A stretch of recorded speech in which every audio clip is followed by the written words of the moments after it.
Erstes Buch. 4. Kapitel.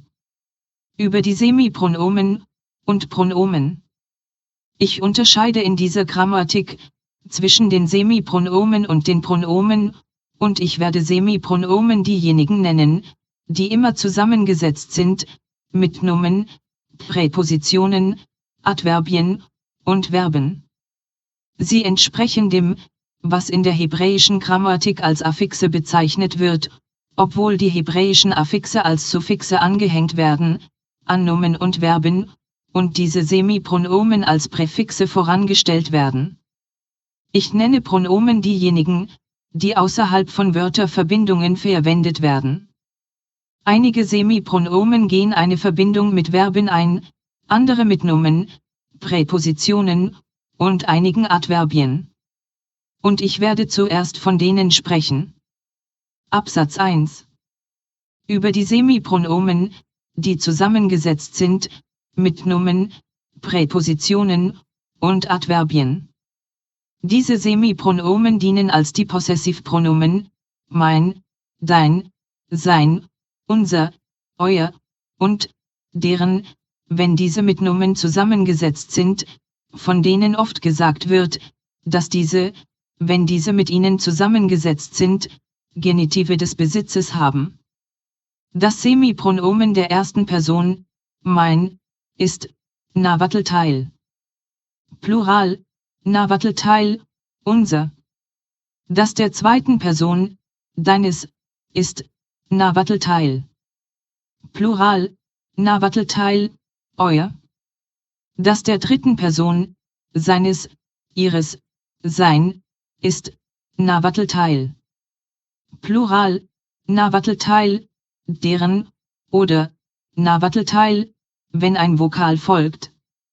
Ich werde diese Semipronomen veranschaulichen, indem ich feststelle, dass diese, wenn diese den Nomen vorangestellt sind, von ihnen weggenommen werden, oder sie dazu veranlassen, ihre Endungen abzuändern, wenn diese weggelassen werden können. Vor diesem Hintergrund. Navatl-Teil bedeutet Brot. Mit diesen Semipronomen oder Genitiven sagt man Navatl-Teil. Mein Brot. Navatl-Teil. Unser Brot. Navatl-Teil. Dein Brot. Navatl-Teil. Euer Brot. Navatl-Teil. Sein oder ihr Brot. Navatl-Teil. Deren Brot, ihr, Plural, Brot. Jetzt werde ich Beispiele für Präpositionen geben, wobei ich die Präposition Navatl-Teil verwende, die normalerweise bedeutet auf, obendrauf. Navatl-Teil. Auf mir. Navatl-Teil. Auf uns. Navatl-Teil. Auf dir. Navatl-Teil. Auf euch. Navatl-Teil. Auf ihm, oder es. Navatl-Teil. Auf ihnen. Weil einige Nomen und Präpositionen mit einem Vokal beginnen, und diese Semipronomen auf einen enden, nämlich auf U, verlieren die Semipronomen manchmal ihre Endung U, und bei anderen verlieren die Nomen und Präpositionen ihre Anfangvokale. Die Verwendung wird in jedem Fall zeigen, was passiert. Das Üblichste ist, dass die Semipronomen den Vokal verlieren, obwohl bei der Präposition Navatl-Teil das U des Semipronomen vorherrscht. Und das I weggelassen wird, verloren geht. Und daher sagt man Navatl-Teil. Oben auf mir. Über mir. Navatl-Teil. Oben auf dir. Über dir. Und so weiter. Das Semipronomen der dritten Person, Navatl-Teil, geht niemals verloren, es sei denn, es sollte so sein, dass das Nomen oder die Präposition mit I beginnt. Denn dann können die beiden zu einem einzigen werden, wie bei Navatl-Teil, was eine Präposition ist, die bedeutet, hinter etwas. Navatl-Teil. Hinter mir. Navatl-Teil.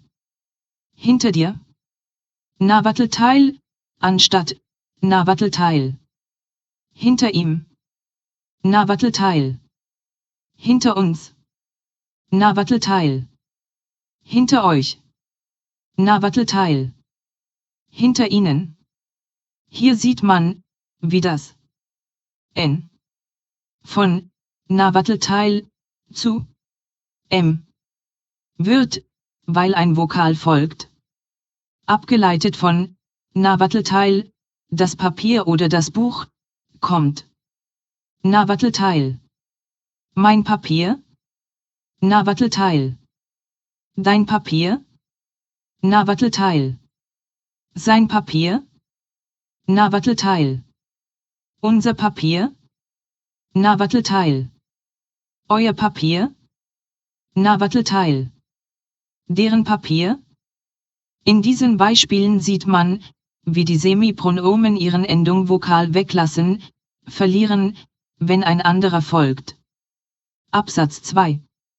Die gleichen Semipronomen mit einigen Quasi-Adverbien. In diesem Abschnitt werde ich die bereits erwähnten Semipronomen mit einigen Wörtern veranschaulichen, die wie Adverbien zu sein scheinen. Denn es ist wichtig, diese zu kennen, sich ihrer bewusst zu sein. Nehmen wir zuerst Navatl-Teil, was dem lateinischen Med, selbst entspricht, wenn man sagt, Egomed, ich selbst, Ipsemed, er selbst.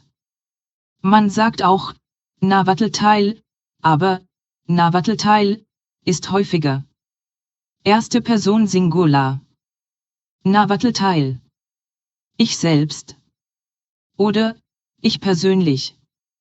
Oder ich aus eigener Initiative, intrinsisch und spontan. Zweite Person Singular. Navatl-Teil. Du selbst. Und so weiter. Dritte Person Singular.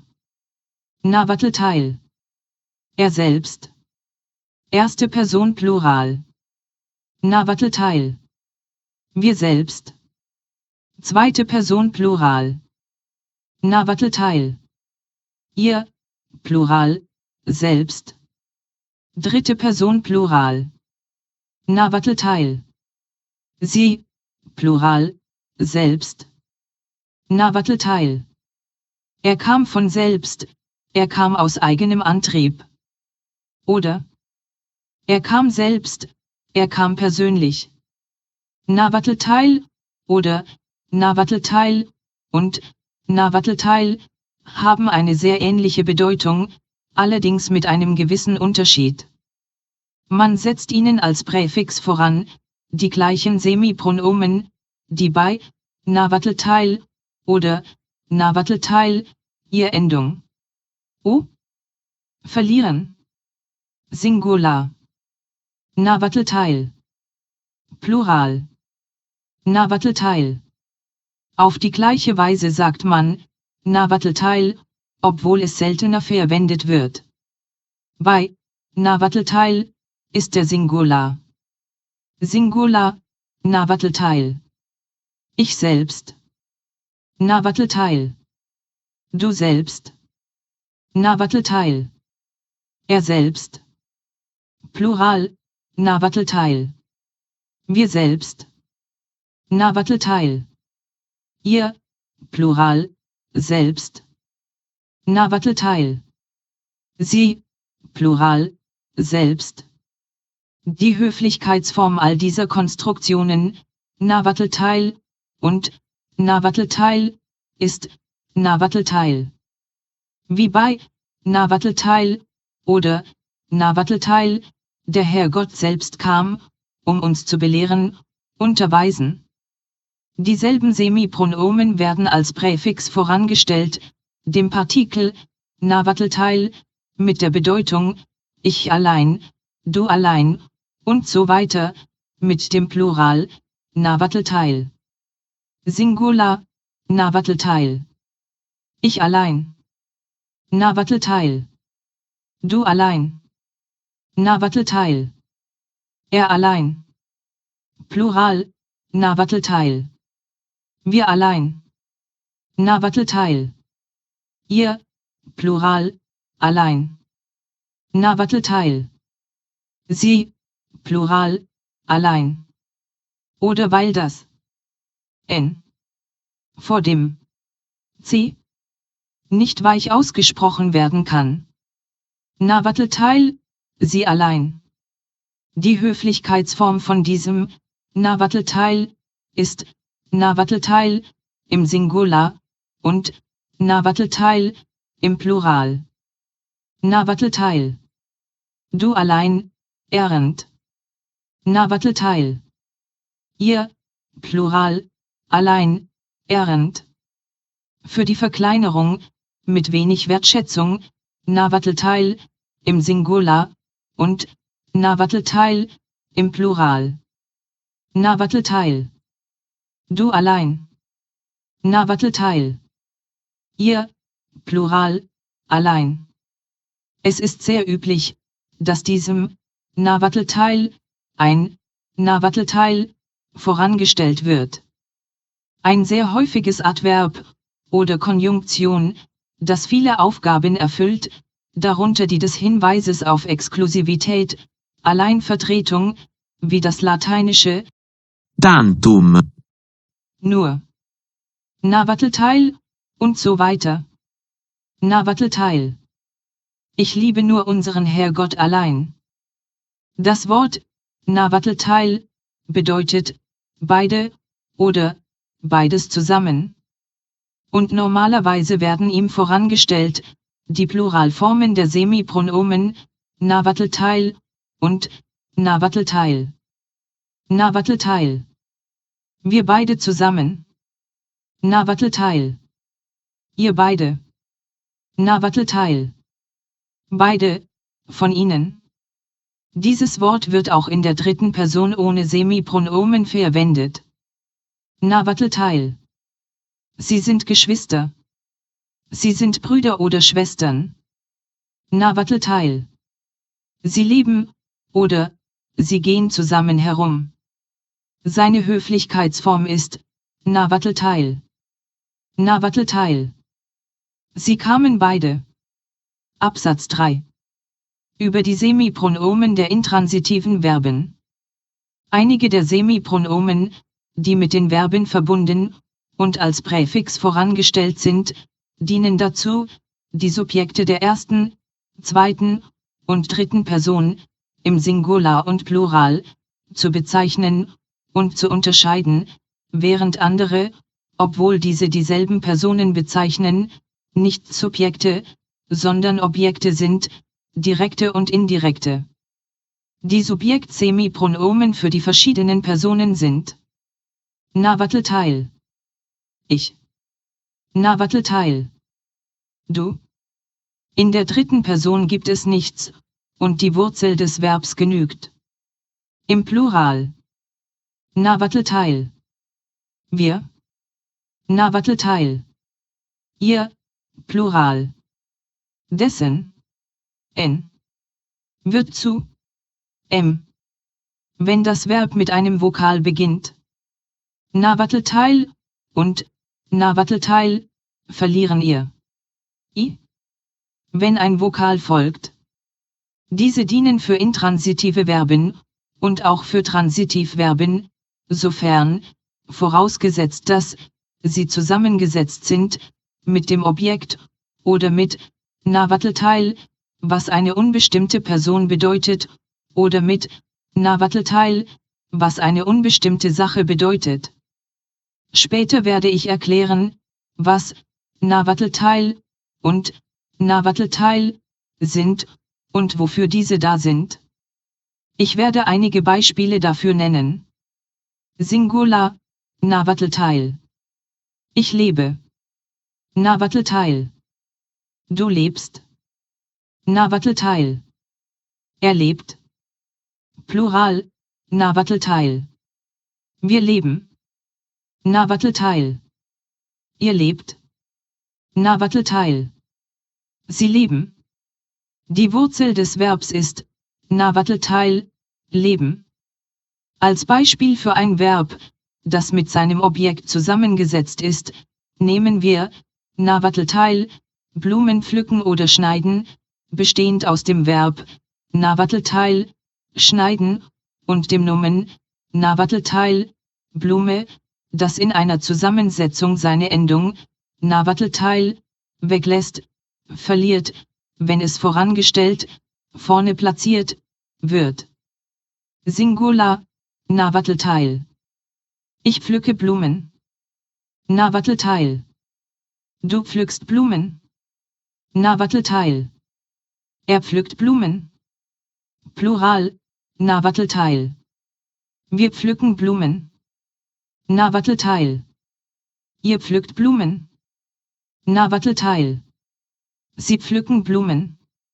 Die zweite Person Plural, Navatl-Teil, muss so ausgesprochen werden, als ob es Navatl-Teil geschrieben wäre, denn n wird auf diese Weise vor x ausgesprochen, wie es oben gesagt wurde.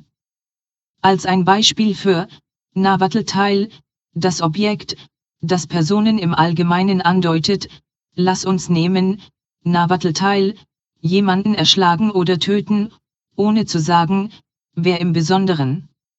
Das Verb ist Navatl-Teil. Singular, Navatl-Teil. Ich habe jemanden erschlagen oder getötet. Navatl-Teil. Plural, Navatl-Teil.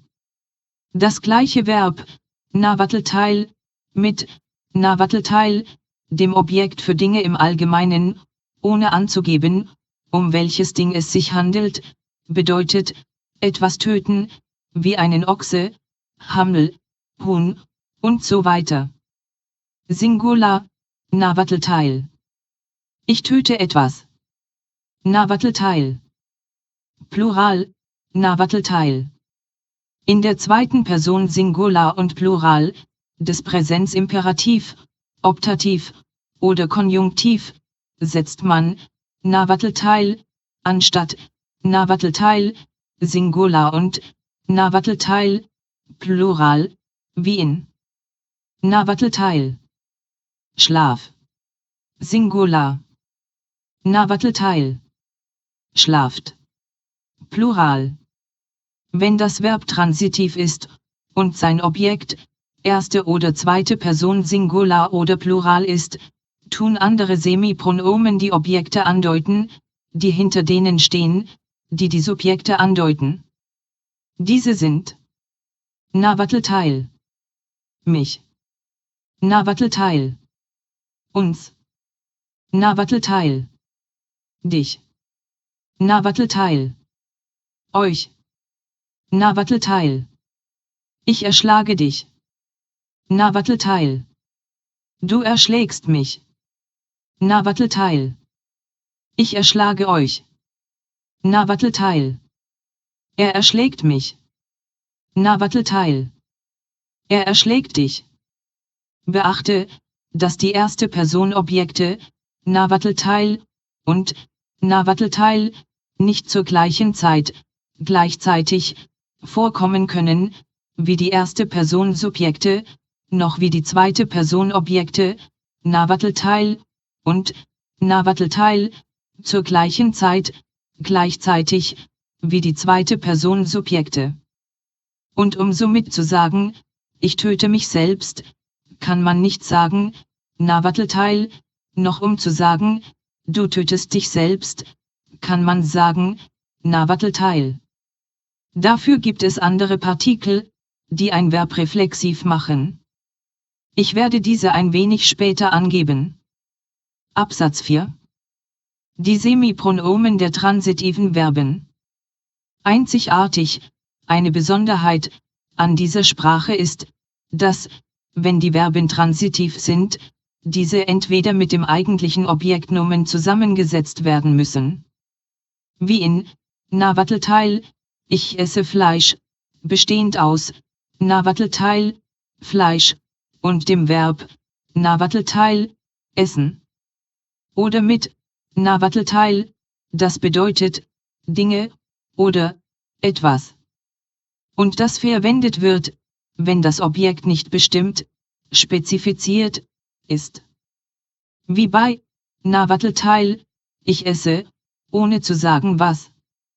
Oder mit, Navatl-Teil, das bedeutet, jemand, ohne zu sagen wer.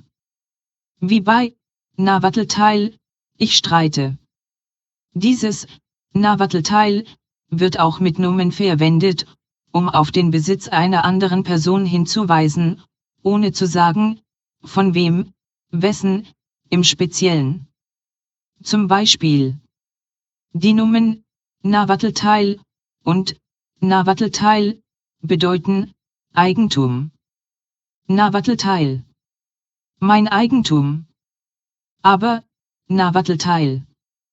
Fremdes Eigentum. Das Eigentum eines anderen. Das.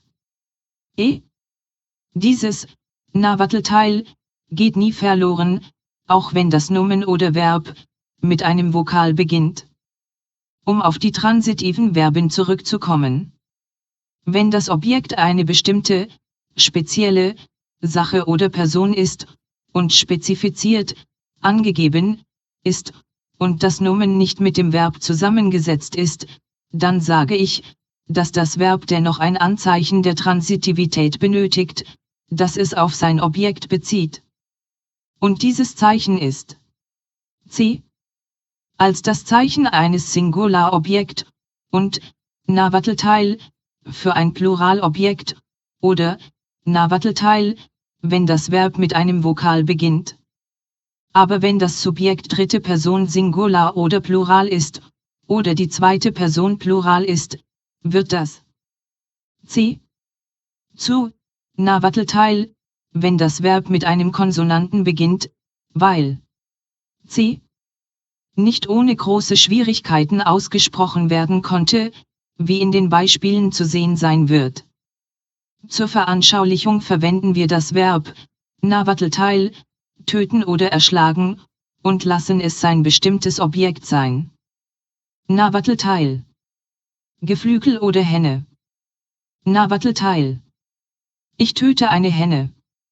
Singular, Navatl-Teil. Ich töte es, oder ihn, oder sie. Navatl-Teil. Du tötest es. Navatl-Teil.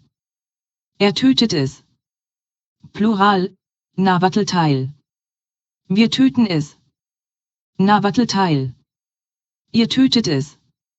Navatl-Teil. Sie töten es. Es ist schwer, Navatl-Teil, oder, Navatl-Teil, auszusprechen, und aus diesem Grund wird C. bei diesen Personen zu, Navatl-Teil. Aber wenn die Hühner, oder was auch immer, getötet werden sollen, im Plural sind, dann setzt man in allen Personen, Navatl-Teil, als ein Anzeichen der Transitivität. Navatl-Teil. Ich töte sie, Plural, männlich oder weiblich. Navatl-Teil. Du tötest sie, Plural. Navatl-Teil. Er tötet sie, Plural. Genauso im Plural. Navatl-Teil. Wenn das Verb mit oder i beginnt, dann wird das C. des Singular dritte Person Objekt als Q U geschrieben, damit es nicht als Singular gelesen wird. Navatl-Teil. Ich wünsche es. Das Verb ist Navatl-Teil. Absatz 5. Über die Semipronomen der Reflexivverben. Es gibt andere Semipronomen für Reflexivverben. Man nennt ein Verb reflexiv, wenn, obwohl es zwar transitiv ist, seine Tätigkeit, Handlung, aber nicht auf ein Objekt übertragen wird, das sich von der Person oder Sache unterscheidet, die das Subjekt ist. Sondern wenn das Subjekt auf sich selbst reflektiert wird, wie wenn wir sagen, ich liebe mich selbst, oder, ich peitsche, geißle, mich selbst. Es ist wahr, dass es viele Verben in dieser Sprache gibt, die hinsichtlich der Tatsachen ihrer Konjugation, Verbbeugung, reflexiv sind, aber nicht in ihrer Bedeutung, wie bei Navatl-Teil, ich laufe. Die Semipronomen für die Konjugation, Verbbeugung, von Reflexivverben, sind die folgenden. Singular, Navatl-Teil. Ich handle auf mich selbst. Navatl-Teil. Du auf dich selbst. Navatl-Teil. Er auf sich selbst. Plural, Navatl-Teil. Wir auf uns selbst. Navatl-Teil. Ihr auf euch selbst. Navatl-Teil. Sie auf sich selbst. Singular, Navatl-Teil. Ich töte mich selbst. Navatl-Teil. Du tötest dich selbst. Navatl-Teil. Er tötet sich selbst. Plural, Navatl-Teil. Wir töten uns selbst. Navatl-Teil. Ihr tötet euch selbst. Navatl-Teil. Sie töten sich selbst.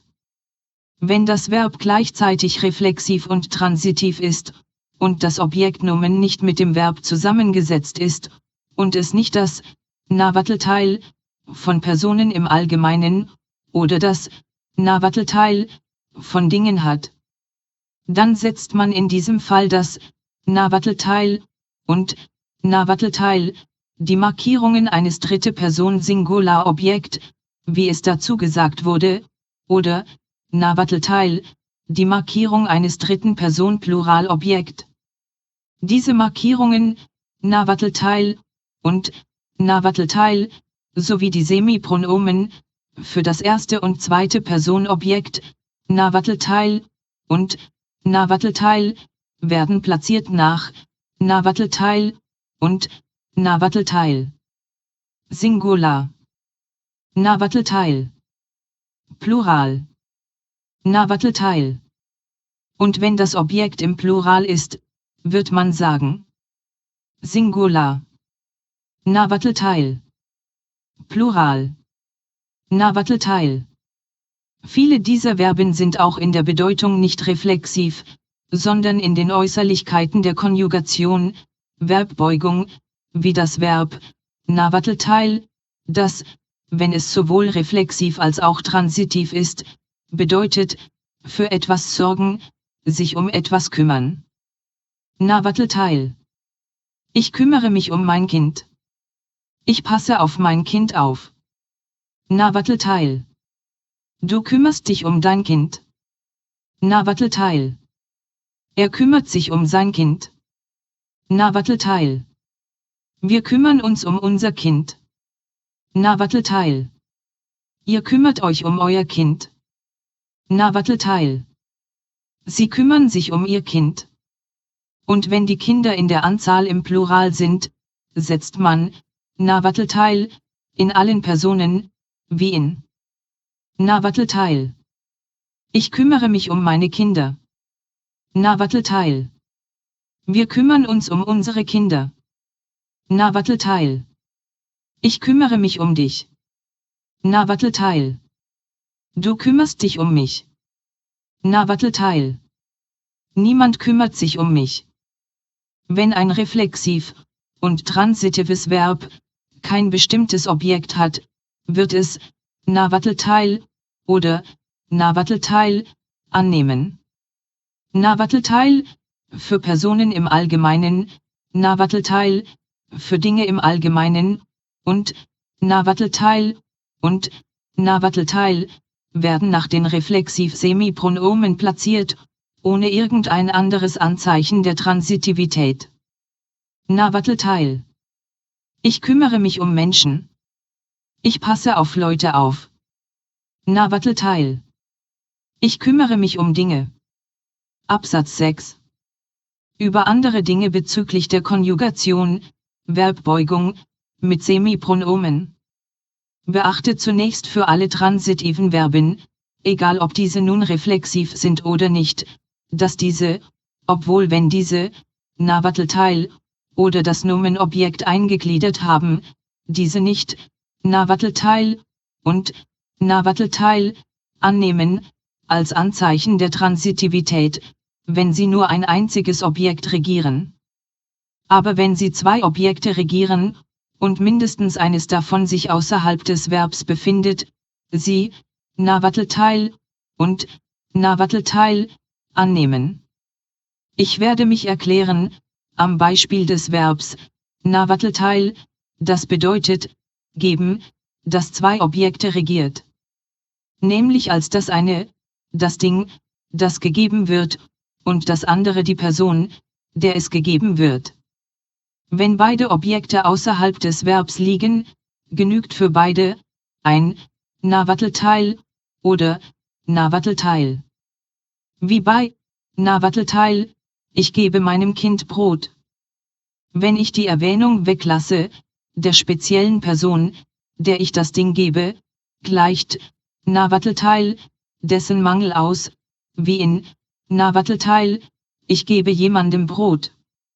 Das, Nawattelteil, wird als die Markierung der Transitivität für, Nawattelteil, eingesetzt, angegeben.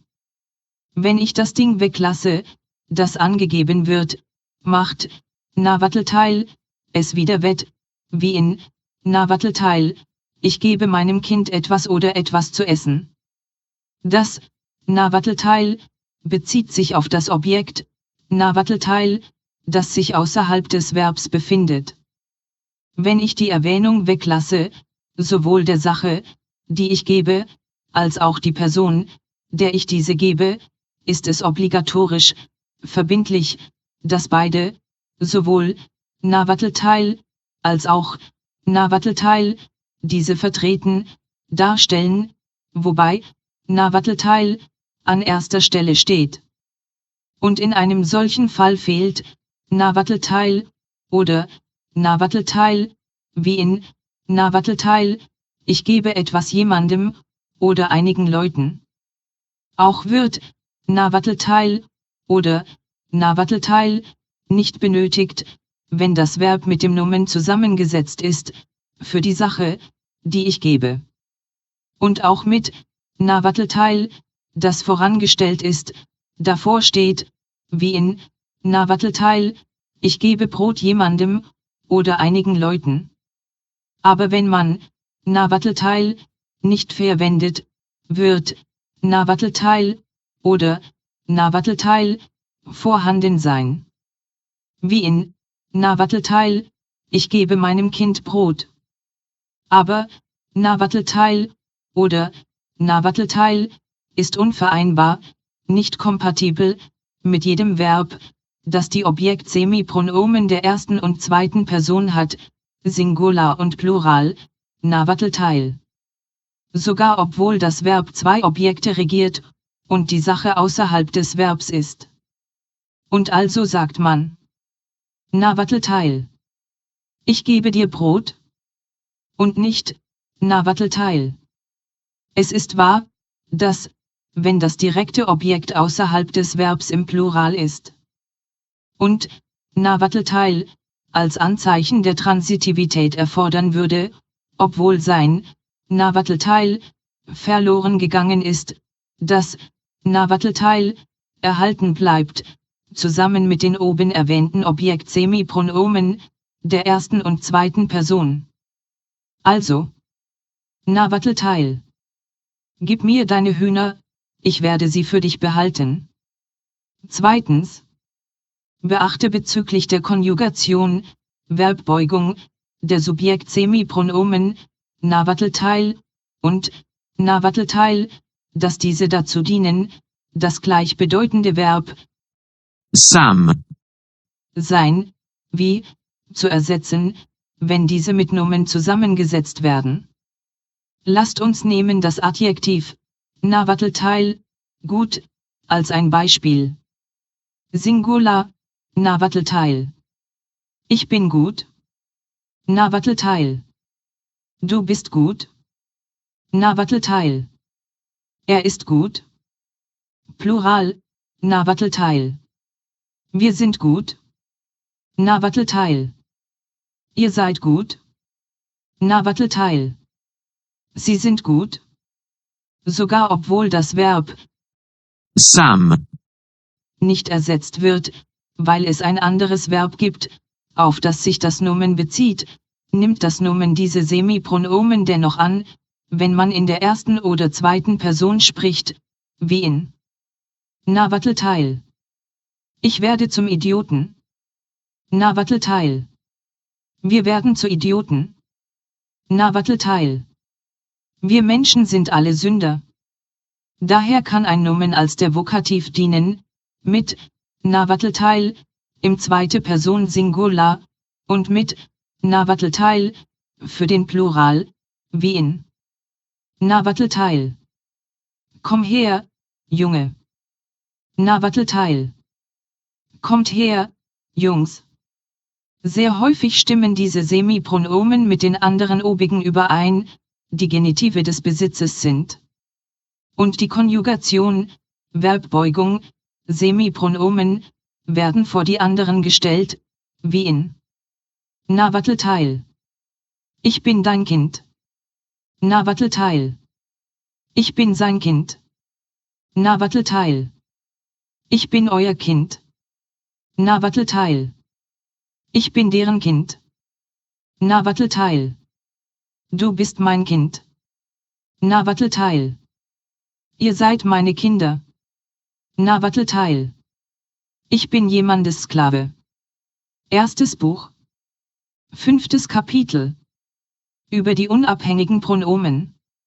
Die folgenden werden unabhängige Pronomen genannt, weil diese unabhängig verwendet werden, von Verben, Nomen und Präpositionen, im Gegensatz zu den Semipronomen im letzten Kapitel, die immer mit anderen Wortteilen der Sprache verbunden sind. Absatz 1. Über die Pronomen der ersten, zweiten und dritten Person. Das Pronomen der ersten Person, Ego. ich, ist Navatl-Teil. Wir sind Navatl-Teil. Du bist Navatl-Teil. Ihr seid Navatl-Teil. Die Pronomen für Is, ea, id. er, sie, es und Ipse, ipsa, ipsum. er, selbst, sie, selbst, es, selbst, sind Navatl-Teil. Sie sind Navatl-Teil. Die erste Gruppe, Navatl-Teil und Navatl-Teil, werden nur verwendet, wenn ein Nomen oder Verb folgt. Und wenn man also fragt, wer hat das getan, ist es nicht üblich, mit Navatl-Teil alleine zu antworten, sondern Navatl-Teil oder Navatl-Teil oder Navatl-Teil. Ich habe es getan, gemacht. Navatl-Teil. Ich bin ein Sünder. Die zweite Wortserie, Navatl-Teil und Navatl-Teil, wird nicht so häufig verwendet, wie die dritte Wortserie, Navatl-Teil und Navatl-Teil. Bezüglich des Navatl-Teil, der dritten Person, ist zu beachten, dass es oft verwendet wird, als ein Adverb der Kontraposition oder des Widerspruchs zu etwas anderem, wie im folgenden Beispiel erläutert wird. Jemand sagt mir, ich habe ihn geschlagen, und ich antworte ihm. Navatl-Teil. Ich habe dich nicht geschlagen, sondern, oder im Gegenteil, du hast mich geschlagen. Navatl-Teil ist jemand, das nur von Personen gesagt wird. Der Plural ist Navatl-Teil. Navatl-Teil ist etwas, irgendwas, irgendeine Sache. Es fehlt davon ein Plural, weil damit über nicht animierte, unbelebte Dinge gesprochen wird. In gewissen Fällen kann es einen Plural geben, wenn es sich auf Personen bezieht, wie in Navatl-Teil. Sind wir vielleicht irgendwas, wir kleinen Männer, die geehrt, wertgeschätzt werden wollen. Navatl-Teil ist ein Demonstrativpronomen, das bedeutet, diese Tatsache, oder, dies, beim Abändern eines Nomen, wie in Navatl-Teil. Dieses Haus. Navatl-Teil. Dieser Junge. Seine Endung, Navatl-Teil, nach Verben platziert, bedeutet dasselbe, wie in Navatl-Teil. Ich habe dies nicht geschrieben. Sein Plural ist Navatl-Teil, unverändert, oder besser, Navatl-Teil, wie in Navatl-Teil. Diese Jungen geben mir große Sorgen. Navatl-Teil bedeutet diese Tatsache oder jenes, wenn es ein Nomen abändert. Wie in Navatl-Teil. Jenes Haus gehört nicht dir, sondern es ist das Haus dieser armen Kerle, Leute. Diese Sprechweise macht ohne irgendein Verb vollkommen Sinn. Denn das zweimal wiederholte Navatl-Teil ist kein Verb, sondern eine kausale, verursachende Konjunktion, Verbindung, die in der Bedeutung dem spanischen ga, bewahre, kein Gedanke, ähnlich ist, denn es wurde in früheren Zeiten verwendet. Dieses mexikanische Navatl-Teil dient die meiste Zeit dazu, das zu betonen, was bejaht, bestätigt oder geleugnet wird. Und weil es in dieser Sprache so häufig ist, wollte ich es hier erklären. Der Plural von Navatl-Teil ist gelegentlich Navatl-Teil, unverändert, aber besser ist Navatl-Teil, diejenigen, männlich oder weiblich. Wie in Navatl-Teil. Peitsche diese Jungs aus. Das Navatl-Teil von Navatl-Teil und das Navatl-Teil von Navatl-Teil, die stehen nach dem Pronomen Navatl-Teil oder Navatl-Teil, geben ihm dieselbe Bedeutung wie Navatl-Teil und Navatl-Teil. Navatl-Teil. Dieser. Navatl-Teil. Jener. Plural, Navatl-Teil. Diese. Jene. Das Partikel Navatl-Teil hat in dieser Sprache die höchste Häufigkeit. Manchmal scheint es nur als eine Verzierung, Schmuck, zu dienen. Aber am üblichsten ist es jedoch, dass es als der Artikel, in Singular und Plural dient, wie in Navatl-Teil. Das Haus. Navatl-Teil. Die Jungs. In anderen Fällen ist es ein Relativwort, wie qui, quae, quod, wer, welcher, was, das, im Singular und Plural. Wie in Navatl-Teil. Gott unser Herrscher liebt die guten Menschen, die ihm dienen. Das erste, Navatl-Teil, ist ein Artikel, und das zweite ist ein Relativwort. Wenn man sagt, Navatl-Teil, Gott unser Herrscher liebt diejenigen, die ihm dienen, dann bedeutet das zweite, Navatl-Teil, diejenigen die. Absatz 2. Über die Interrogative, Fragen, quis, und, quid, die Frage nach, wer, und, was. Der Interrogativ, quis, quae, von Personen gesprochen, wie in Spanisch, quien, die Frage nach, wer, ist, Navatl-Teil, oder, Navatl-Teil, Plural, Navatl-Teil. Wie in Navatl-Teil. Wer kam, wer ist gekommen? Navatl-Teil. Welche kamen? Navatl-Teil. Wer bin ich? Navatl-Teil. Wer bist du? Navatl-Teil. Wer ist dies? Navatl-Teil. Wer ist das? Navatl-Teil. Wer sind diese Leute? Navatl-Teil. Wer sind jene Leute? Um zu sagen, die Frage nach, wer sind wir, die Frage nach, wer seid ihr, kann man sagen, Navatl-Teil. Oder man kann die Pluralkonjugation, Verbbeugung, Semipronomen, Navatl-Teil und Navatl-Teil dazwischen einfügen, in Navatl-Teil. Wie in Navatl-Teil. Und nicht Navatl-Teil oder Navatl-Teil, denn Navatl-Teil ist in der dritten Person, wenn es alleine steht. Der lateinische Interrogativ, Frage, Quid. und das spanische, Que.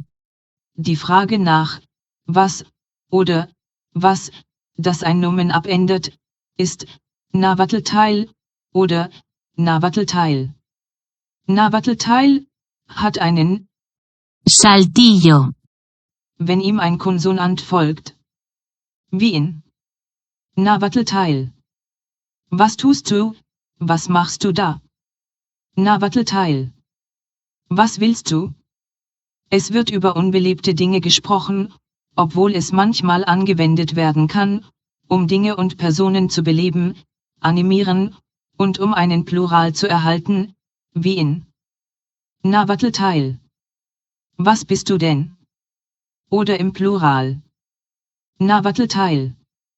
Was sind wir kleinen Männer ohne Bedeutung? Wenn auf Navatl-Teil ein Vokal folgt, fehlt ihm normalerweise ein Saltillo. wie in Navatl-Teil. Warum, wofür, ist er gekommen?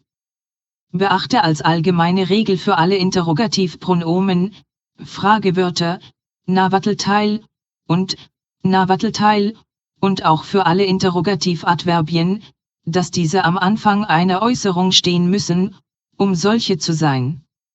Denn wenn ihnen etwas vorausgeht, hören sie auf, Interrogative, fragend, zu sein, wie in Navatl-Teil. Ich bin nichts. Navatl-Teil. Du bist nichts. Navatl-Teil. Nichts. Oder er oder es ist nichts. Navatl-Teil. Wir sind nichts. Dies ist so wahr, dass nur das bloße Voranstellen von Navatl-Teil sie aufhören lässt, Interrogative, fragend, zu sein. Also, Navatl-Teil bedeutet wer, einer der Navatl-Teil. Diejenigen die Navatl-Teil. Das was. Wie in Navatl-Teil. Was du tust, ist nichts wert, hat keinen Wert. Navatl-Teil. Ich liebe ihn, den, der mich liebt. Die ehrende Form all dieser Pronomen ist Navatl-Teil für den Singular und Navatl-Teil für den Plural. Also Navatl-Teil. Euer Gnaden. Navatl-Teil. Eure Gnaden. Navatl-Teil. Dies, ehrend. Navatl-Teil. Jenes, ehrend. Navatl-Teil. Was ist das denn? Im Plural, Navatl-Teil. Diese. Navatl-Teil. Jene. Dem Mexikaner fehlt das Demonstrativpronomen Ille, illa, illud. jenes in einiger Entfernung. Es wird durch Umschreibung ausgedrückt. Wenn die Person oder Sache gesehen werden kann und offensichtlich ist, sagt man Navatl-Teil. Er der, oder das was, dort drüben ist. Und wenn es nicht gesehen werden kann, benutzt man stattdessen Navatl-Teil Is. oder Ipse. jenes.